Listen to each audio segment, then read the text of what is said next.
Now that we have gotten the patient's history, let's focus on identifying signs and symptoms.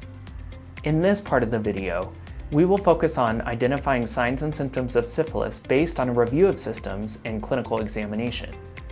We will ask about the presence of any symptoms concerning syphilis and examine the patient to look for any signs and symptoms of syphilis. In any patient with positive serologic results for syphilis, you should complete a review of systems. That includes constitutional, asking about fever, chills, fatigue, or malaise. Head, eyes, ears, nose, and throat, or HEENT. We'll focus on the head, eyes, and ears, which can all be affected by syphilis. Ask about new or worsening headaches, tinnitus, new or worsening hearing loss, visual changes, eye redness, eye pain, and sudden vision loss. Genitourinary, including painful urination, sores or lesions on or around the penis, vulva, anus, or mouth. Neurologic, any numbness or tingling in extremities. And skin, any rash on the chest, back, arms, palms, or soles. Are there any new lesions?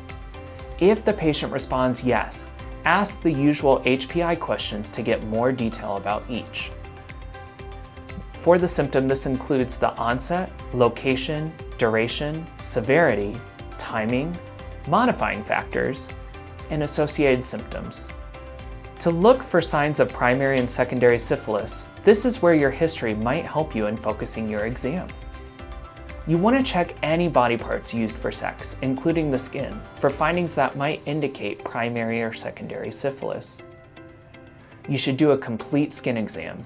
Examine the oral cavity, genitourinary exam, including penis, vulva, cervix, vaginal or front hole walls, and the perianal region. Check for lymph nodes. Importantly, examine the palms and soles of the feet for the presence of a rash, which is a characteristic finding in secondary syphilis. Signs of primary syphilis include an ulcer, which is usually painless but can sometimes be painful.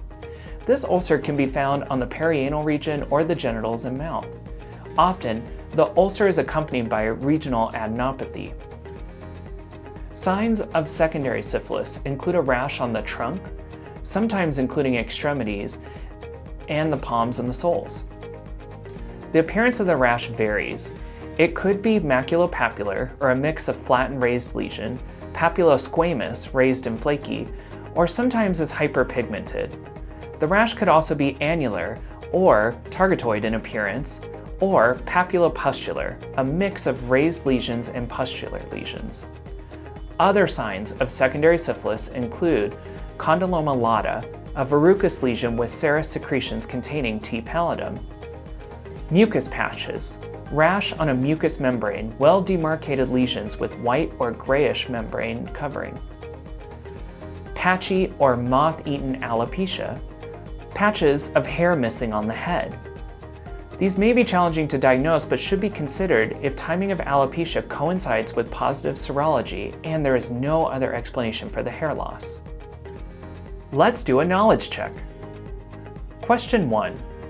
What is a characteristic finding of secondary syphilis? A. A rash on chest, back, extremities, palms, and soles. B. Condyloma lata. C. Mucus patches. D. All of the above. The correct answer is D. All of the above. These are all characteristic findings of secondary syphilis. Question 2. True or false? The ulcer associated with primary syphilis is always painless. The correct answer is false. While the ulcer is usually painless, it can sometimes be painful. If you got all questions correct, excellent job! If you missed a question, don't be discouraged. We recommend reviewing the video or the resources below for better understanding. Learning is a journey, so keep exploring. Thank you for joining us for Syphilis Management, Staging, Partner Care, and Prevention Techniques. In the upcoming videos, we will cover Clinical Assessment Part 2, which includes review of systems and clinical exam, treatment, and prevention strategies. Let's continue learning together.